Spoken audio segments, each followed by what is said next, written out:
We TV's breakout star from Cutting It in the ATL, Miss Beauty J. You're live in the candy shop. How you doing, Queen? Yes. How you doing? First That's day right. first. How long have you been in the hair industry? I always like to say, like, my mom just pretty much just popped me out and say, here goes some shears, start cutting some hair. So I went to hair school actually in high school, but before then, like, I apprenticed and assisted my aunt who owned the salon while my mom was at work. You know, pretty much instead of going to the babysitter house, I went to the salon and assisted my aunt. And once I turned 18, I took my cosmetology board license, and I passed it and pretty much been licensed since I was 18. So I've been in the game Wow. for, I like to say, 25 years. You opened up about your home and your situation and your struggle and your testimony.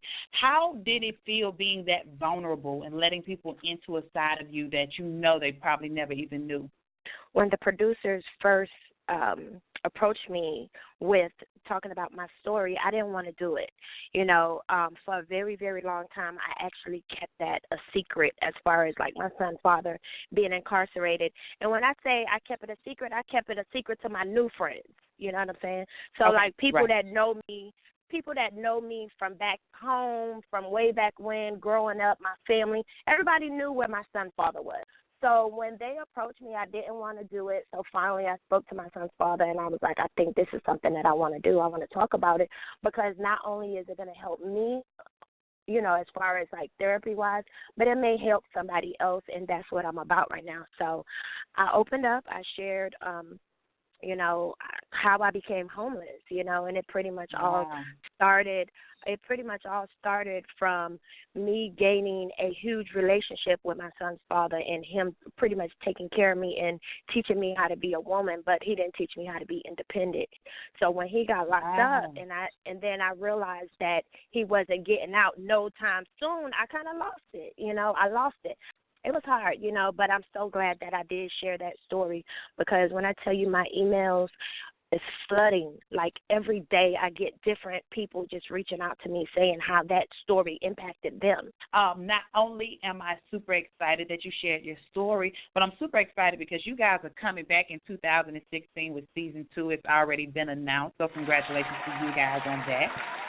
Oh yeah.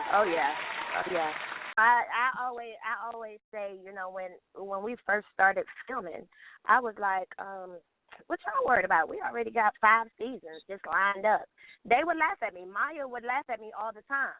Sometimes you just have to speak things into existence and know that your best moves is your powerful move. So I already knew my best move was going to be my power move. So season 2, let's get it. You made your staple on the show. You dropped $10,000 cash like it was nothing. You shared your story. You ran up on Deidre, and at the end of the day, are you satisfied with what you saw when you had the opportunity to look back at the show? I think it was a great show that was produced, you know, and I'm going to just keep it 100 with you. And I'm a type of person, it's not really too much that I hold in, you know. So when I looked at myself, I was like, damn, she's funny as hell. You know, I was laughing at myself. I was like, my friends always say, like, I have this humor about me that I can make people laugh. I'm like the turn-up girl. Like, if everybody's boring, I make them turn up type thing. You know, but when I watch myself, I was like, she is funny and cute. Yes, you know. But you know, I love that part of me. But the way the producers put everything together, you know, as far as the way they showed me in a light, I don't think it's all the way me, but I think it was probably they were telling a story of what I've been through before. That's how I look at it, because the whole banner and all that kind of stuff, come on now. I've been owning salons for almost 15 years, you know, but you know, just the way the producers made the show look as far as for me, like, you know, I was copying Maya or I was with me and Deidre going back and forth about LaKenya, that kind of stuff. Like, that's all catty stuff, you know, but to tell a story, they did that pretty well. They told the story pretty well, and I just feel like for season 2 they're going to show me in a different light on how I really am. You obviously cannot get away with bad hair days anymore. What extent do you have to go to prepping just to step out now that you are under the microscope? I know, Jesus Christ. Like, man, sometimes I don't feel like flat ironing my edges, or putting on some edge control. Like, God, that's the only thing. Like, I love messy hair. I'm really not a neat hair girl on the show. My hair was like super, super neat at all times. But I'm really not a neat hair girl. I love free flowing.